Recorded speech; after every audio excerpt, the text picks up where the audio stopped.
Hari ini kita akan belajar tematik 2, tema 4, muatan pelajaran PKN, IPS, dan SPDB. PKN, kita akan belajar tentang keberagaman ekonomi. Keberagaman ekonomi.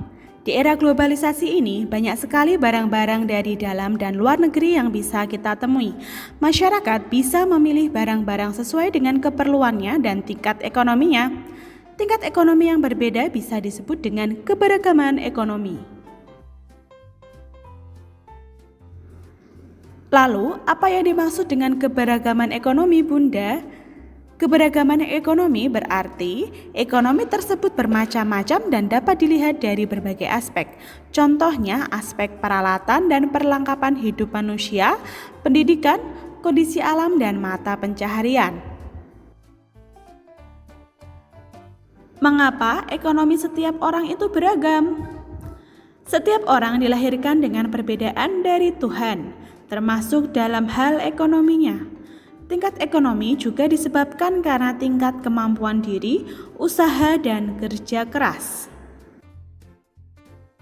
Faktor yang mempengaruhi keberagaman ekonomi adalah gaya hidup, keterampilan, sikap dalam bekerja, dan juga pendidikan. Sikap apa yang harus kita kembangkan melihat keberagaman ekonomi? Yang pertama, saling menghargai dengan orang lain dengan keberagaman ekonomi yang berada. Kedua, ketika keluarga kita cukup berada, janganlah sombong, bantulah yang membutuhkan. Ketiga, jika keluarga kita masih kekurangan, jangan malu dan iri dengan mereka yang mampu. Keempat, teruslah berusaha dan meningkatkan kemampuan diri. IPS, kita akan belajar tentang peran kerjasama Indonesia di ASEAN. Contoh kerjasama di bidang ekonomi. Peran penting Indonesia dalam kerjasama ekonomi ASEAN sebagai berikut. Yang pertama, hingga tahun 2012 Indonesia menjadi lokasi penyelenggaraan KTT 1, 9, 18, dan 19, yaitu di Jakarta dan Bali. 2. Indonesia menjadi pemprakarsa, inspirator, dan motor penggerak organisasi ASEAN. 3. Indonesia sebagai salah satu negara penyedia cadangan pangan negara-negara ASEAN. 4. Indonesia sebagai salah satu negara yang memprakarsai terbentuknya Masyarakat Ekonomi ASEAN atau MEA melalui KTT 8 di Singapura. Yang kelima, Indonesia menjadi tempat proyek dari Komite Pangan, Pertanian, dan Kehutanan, yaitu untuk suplai dan keperluan makanan, serta tempat salah satu proyek pupuk urea amonia dari Komite Industri Perdagangan dan Energi. Kemudian pada tahun 2012 sesuai dengan KTT 21 ASEAN Indonesia sebagai pemimpin negosiator regional Comprehensive Economic Partner.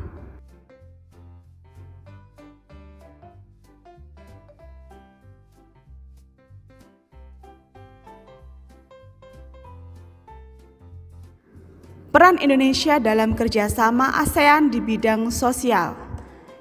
Indonesia mengirimkan bantuan kemanusiaan ke negara yang dilanda bencana alam. Kemudian Indonesia juga memberikan bantuan kemanusiaan untuk pengungsi di negara yang mengalami konflik. Yang ketiga, Indonesia dan beberapa negara lain bekerja sama untuk melakukan upaya mencegah penyebaran virus, misalkan dalam penanganan wabah flu burung.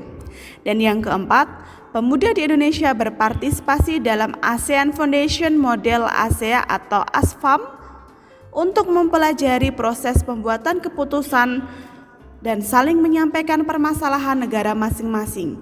Kegiatan ini juga menjalin persahabatan pemuda antar negara ASEAN. Peran Indonesia dalam kerjasama ASEAN di bidang budaya. Yang pertama, Indonesia berpartisipasi dalam ajang olahraga negara-negara ASEAN seperti pada pelaksanaan SEA Games pada tahun 2018. Yang kedua, Indonesia mengirimkan tim kesenian untuk mengikuti kegiatan kesenian dan kebudayaan di berbagai negara. Yang ketiga, Indonesia berpartisipasi dalam festival film yang diikuti oleh negara-negara ASEAN. Kemudian yang terakhir, Indonesia dan negara-negara ASEAN saling mengenalkan dan mempromosikan kebudayaan melalui berbagai kegiatan seperti pertukaran pelajar. Pelajar dari Indonesia mempromosikan kebudayaan di negara ASEAN lainnya, dan sebaliknya pelajar dari negara ASEAN lain mempromosikan kebudayaan di Indonesia. Kemudian kita belajar SPDP tentang reklame, poster, dan banner.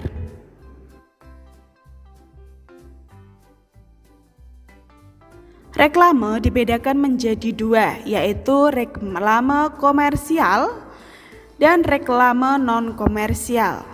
Reklame komersial yaitu bertujuan untuk mempromosikan barang atau jasa kepada masyarakat luas.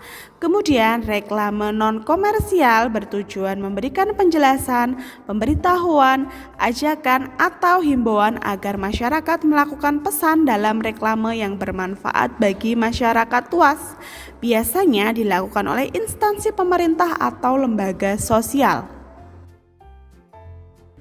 Poster. Ciri-ciri poster yaitu yang pertama, umumnya berbentuk selembar kertas berukuran besar, ditempel pada dinding atau tempat yang sudah disediakan, terdiri atas komposisi teks dan gambar dengan kombinasi warna yang menarik, dan juga berisi informasi produk, kegiatan, atau imbauan kepada masyarakat.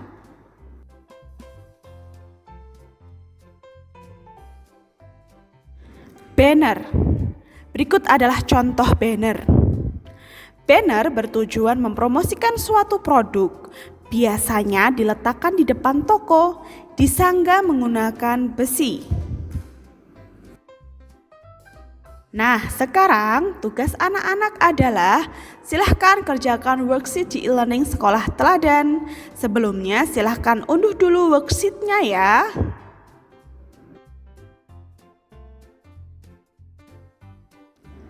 Bunda yakin semua pasti bisa karena di teladan semua anak itu hebat. Nah, anak-anak Bunda, itu tadi tema 4 globalisasi, yaitu muatan